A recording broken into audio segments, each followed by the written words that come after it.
Hi, I'm Amy Wilkins, leadership coach, former media exec, and your host of Thriving in the Messy Middle. This is a space for women leaders navigating those in between seasons, the moments when things feel uncertain, stretched, or messy, and you're trying to find your footing without losing yourself. Some episodes are conversations with remarkable women leaders sharing the lessons they've learned along the way. And other times, it's just you and me slowing things down and naming what's really going on. Think of this as a place to reset, reflect, and reconnect with what matters most. Because thriving isn't about having it all figured out, it's about learning how to grow, lead, and move forward, even when things feel messy. Today's guest is an absolute force in the world of personal transformation, and her name is Joh Morris Benichou. She's the CEO of Sensory Leadership with Joh and a globally recognized expert in helping leaders reinvent themselves with clarity, presence, and courage. She's one of only 35 people worldwide trained directly by Werner Erhard to lead the Landmark Forum. She's coached more than 50,000 people, trained thousands of coaches, and supported 25,000 leaders in bringing community projects to life that have impacted millions. She's the powerhouse behind transformational programs like Bluebird Events, Space to Be Retreats, and her newest venture, Tirtha, a virtual sanctuary for women in leadership who are ready to rise.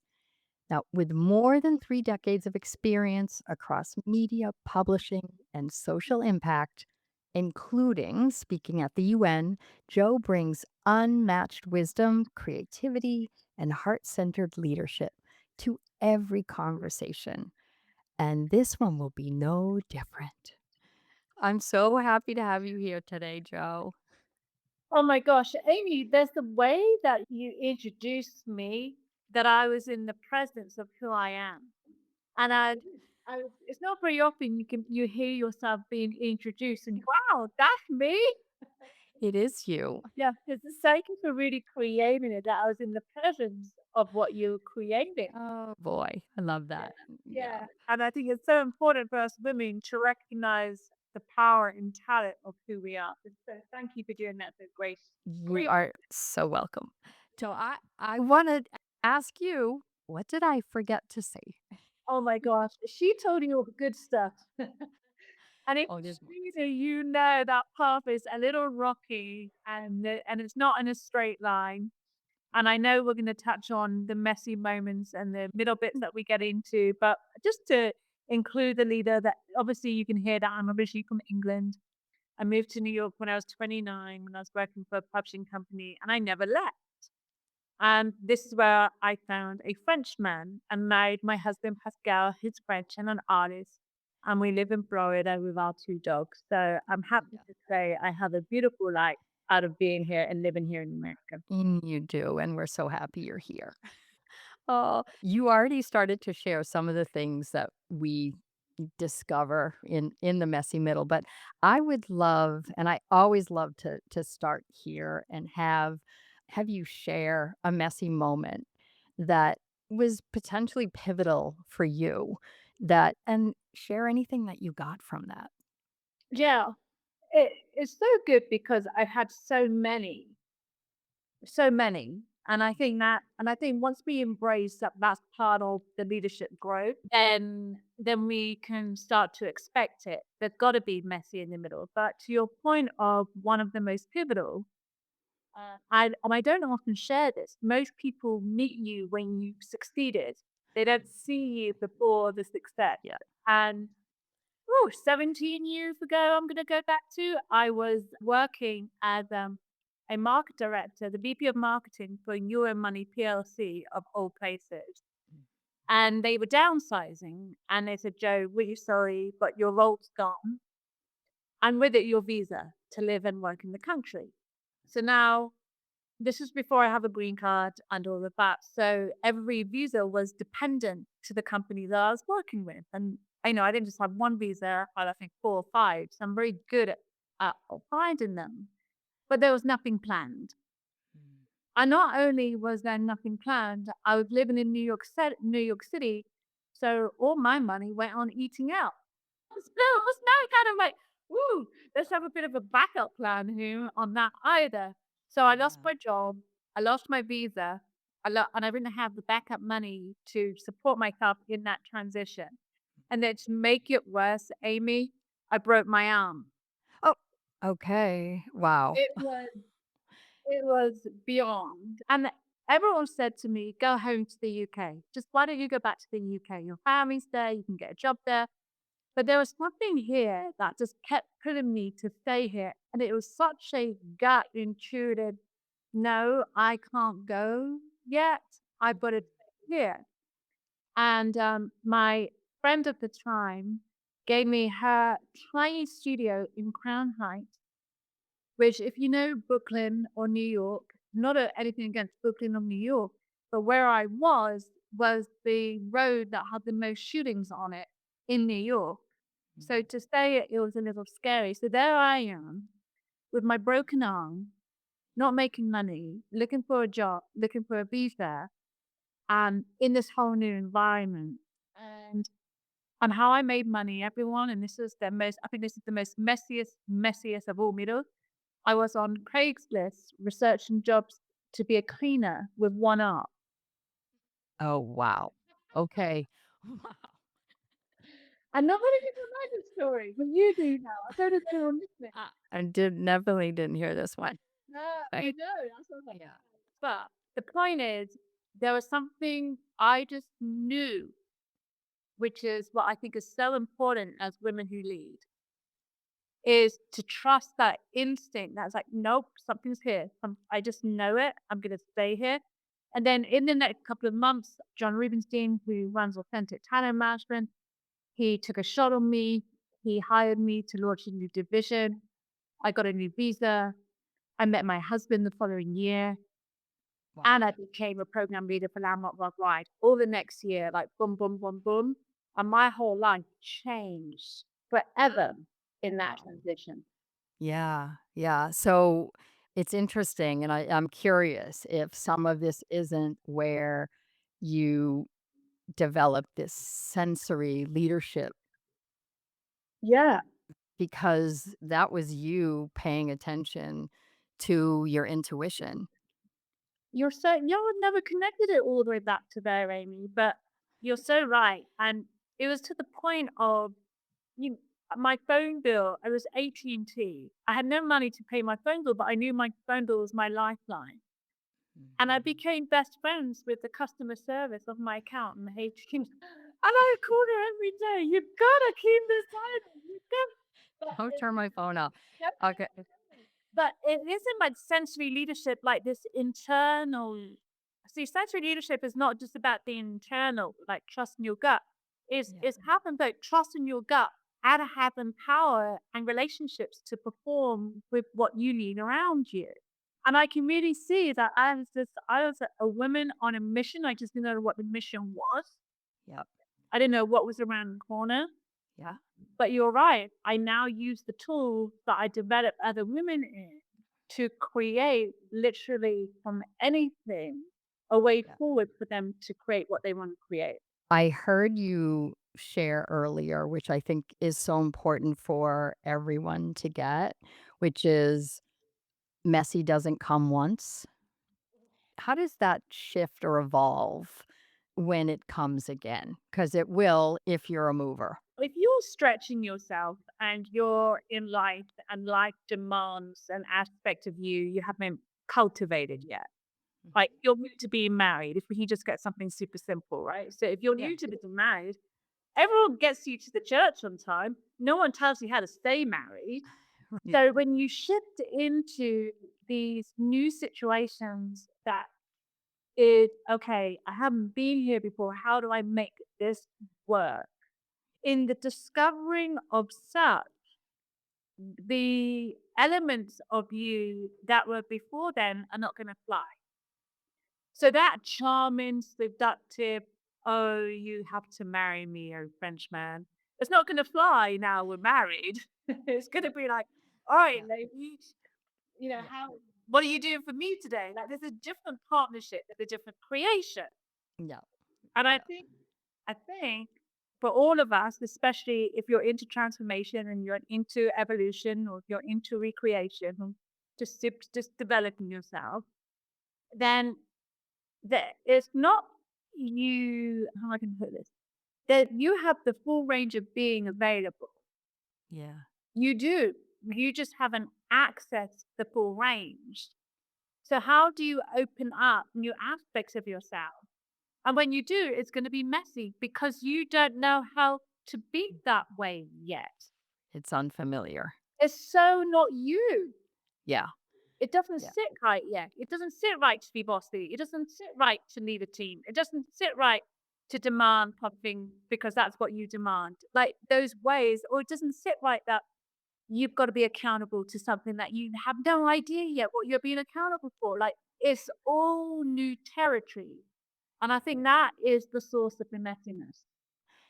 Well, Yeah. and I'm curious, like, what has some folks, and we're gonna say women, what have some women lean into that and really go at it and others hold back?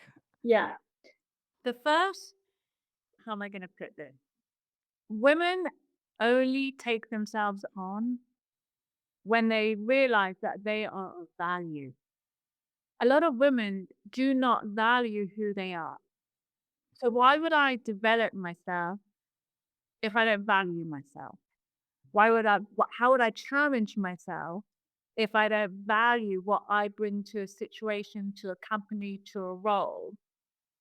So that internal relationship you have with yourself, that private, intimate, innermost conversation, the first thing we got to do for you is we've got to restore your connection to yourself so you actually get the power of who you are. Yeah, and I wonder if, I wonder if that's even something someone could articulate. I'm not moving through this messy because I don't value myself. Like, sometimes, like, you don't even realize you don't. No, and that's why it's important to have a coach. That's why it's important to have an environment. You cannot see the back of your own head. Yeah. Now, if you're interested in leading and if you're interested in producing amazing results, you've got to have someone see what you can't see, whether it's performance based, being based, just action based, whatever it is for you, or communication. There are so many coaches in the world. There's so many techniques and niches right now. We are spoiled. We can just look someone up like, I need this, and you can probably find someone to support you. Right. But if you don't value yourself, you're not going to look for the support. Right. So that's the recreation of oneself with oneself. What do you actually think it takes, though, for somebody to say, I need somebody to help me see the back of my head? Yeah. What does it really take? It takes someone being open. Not too many people are open. I think we're in a culture where people want the answers, quick tips, quick fix, advice, show me how to get there, Yeah. which is valid. And that you can get that. But when you're really out to develop yourself, you've got to have an openness of heart to see aspects of yourself that maybe you've never seen before, and then bring love and compassion to what you see about yourself. And they might even be things you don't wanna see. I find women are more afraid of uncertainty and the unknown than men What do you think that's about? because they can't control it. And he can? I think there's a different relationship, just side topic. CEOs, men, they get to the top, average, they last 8 years. Women, they get to the top, they last 4 years. Yeah. Why? Because they're still doubting themselves on why they're there. Yeah. So there's confidence that is brought maybe that women have it. We just got to get women connected to it. Yeah, and, I'm curious, Yeah. this is a topic that's coming up a lot right now. I don't know if you saw, the McKinsey, I think it's a McKinsey report, and Lean In. Yeah. Um, yeah, and, you know, there's big parts of it that I'm like, you left out so much of what women are actually dealing with. Like that they're caregivers, not just of children, but of elderly parents. They're taking on way more than just come to work and do your job. And so it can look like they lack ambition. And the result of this particular study was there's an ambition gap, and but they left out all the reasons why women are actually at times taking themselves out of the equation. Yeah, and you know what's so messed up about that? You wanna talk about messy in the middle. That's messy in the middle right there, the fact that it's being trained that way, number Yeah. 1. Yes. And that an ambition equals to output, Mm, equals to the amount of hours, self-sacrifice, how long you're gonna be in the office, how much you fill in the blank. Now I did that. I worked up to a 120-hour work week, yeah. and the impact that had on my performance to myself Yeah. was so detrimental that if I now come back in the same way, Amy, like trying to ambitiously show everyone how, I don't know, whatever I am, based on output, I am literally going to burn myself out. That I'm not going to last the course of whatever I built. And also, and for and it doesn't actually matter if you do have children or you don't, or you're taking care of elderly parents. I think as a woman in general, these things can happen. But when you add that into the mix, Yeah. you get to, frankly, just feel like you're not getting it done anywhere, No, right? that would have been soul destroying Yeah, yeah, because you're in a how am I going to put this? You're in a view that's being created by experts. That's just the McKinsey expert, there's all this, like, this is how it is. So now there's a view like this is how it is. And then if we are looking to perform as women and all we are is just in the press of the demand of life, right. the demand of life, waking up, going to work, trying to, don't think about menopausal, don't think about children, don't think about your parents, grandparents, anyone you're looking after, your kids, your husband, the house, you name it. Yeah, What about us? Where are we in this equation? yeah, And I don't think the shift is about our ambition. I think the business world needs to shift their view of women and what women are actually capable of and the power we bring and the fact that we're the ones living with this whole demand of life. yeah, Honor that needs to get. yeah. I think the thing that was so disturbing about the results of that study, or whatever that was, is that a women's organization partnered with them. And it's shocking that you could leave out just so much of what actually happened. When I saw it, I was like, wow, this is like a complete miss on where women are in terms of leadership and what they can contribute. I'd like to hear what you see, right, when you're working with women leaders. Like, what are some of the things that you see that they need support with?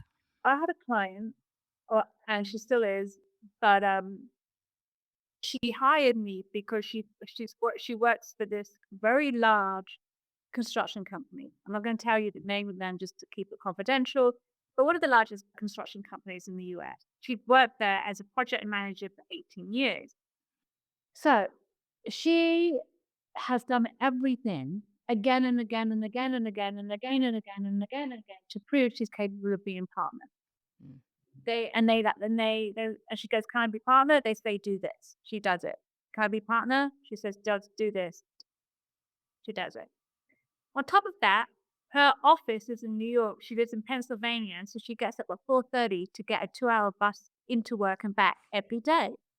18 years chasing being a partner.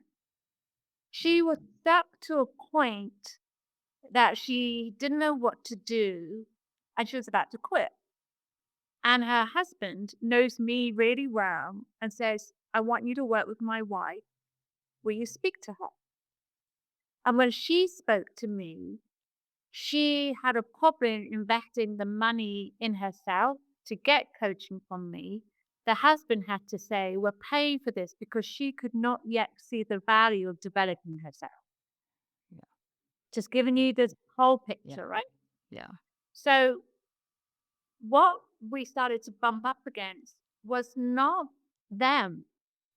It was her relationship and confidence in knowing who she was in the matter of this.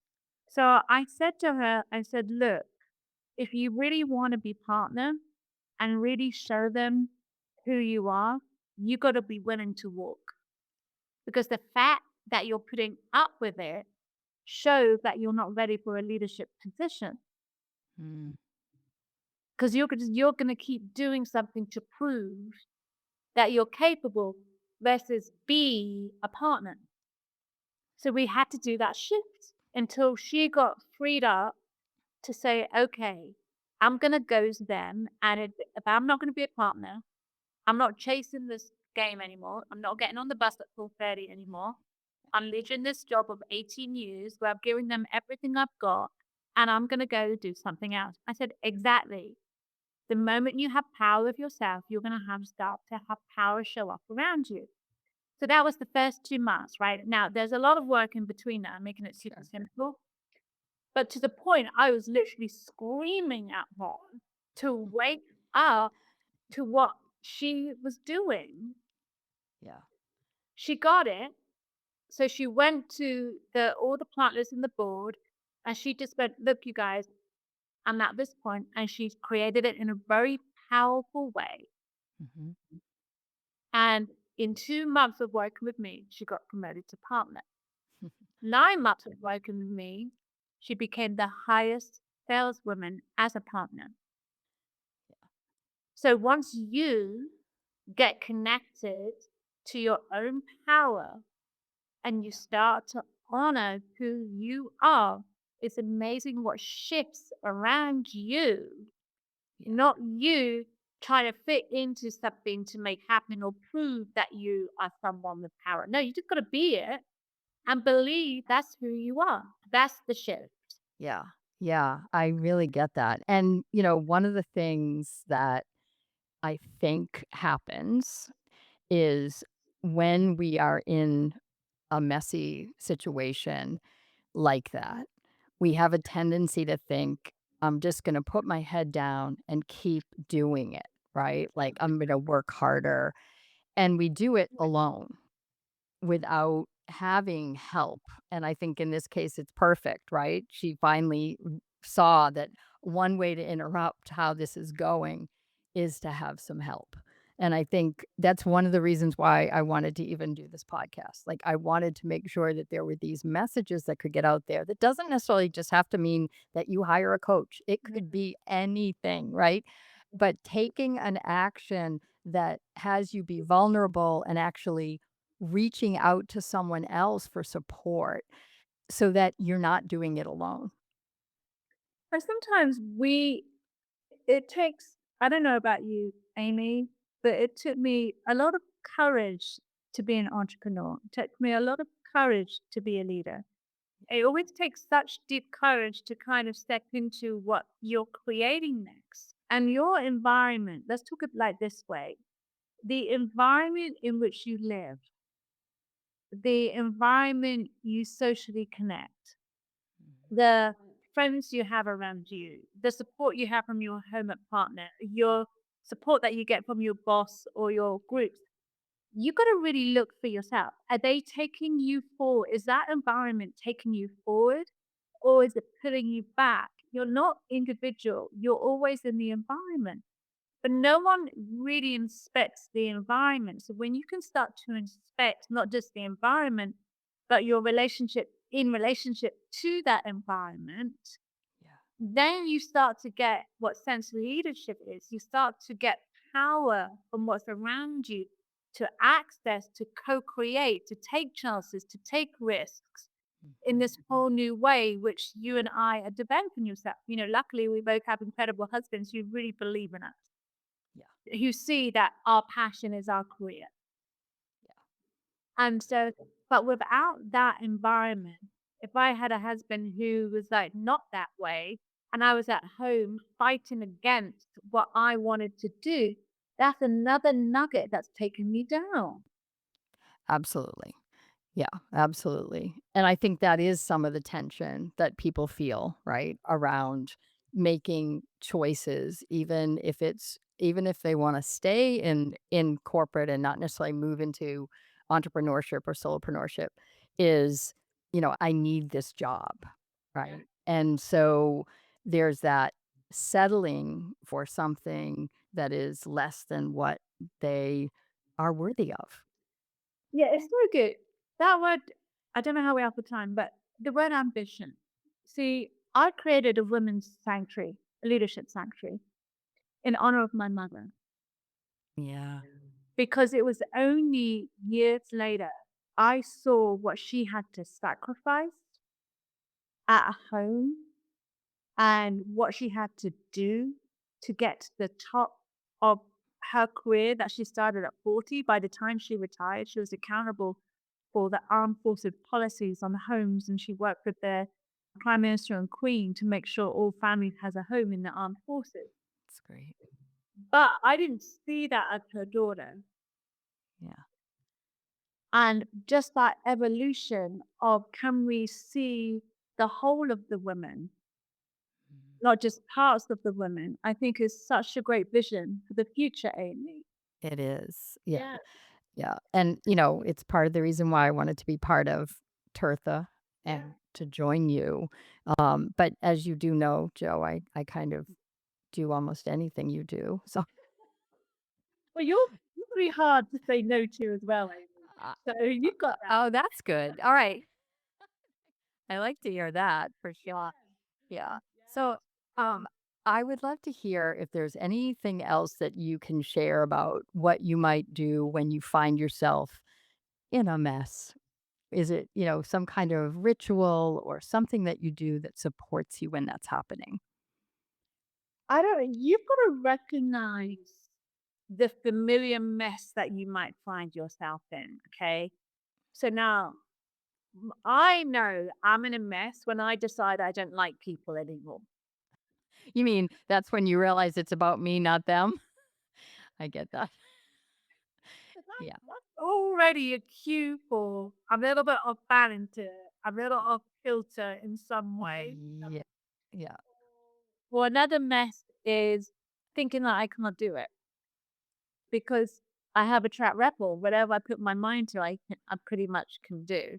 Right. But any moment I think I can't, I'm off kilter. So you've got to look what scenarios come up for you. Like, how do you get? How do you be? And how do you feel? And do you get annoyed with life? Are you pissed off? Are you resentful? Are you like, there's all these ways, right? Yeah. So one is awareness. The Huge, signals. Yep. huge. You gotta have self-awareness as a Yeah. leader because when you're off kilter and then you go to do anything while being that, you can do Yeah. more damage in one day than 6 months of being on. Self-awareness is number one. And then really have someone that you trust that you can speak to.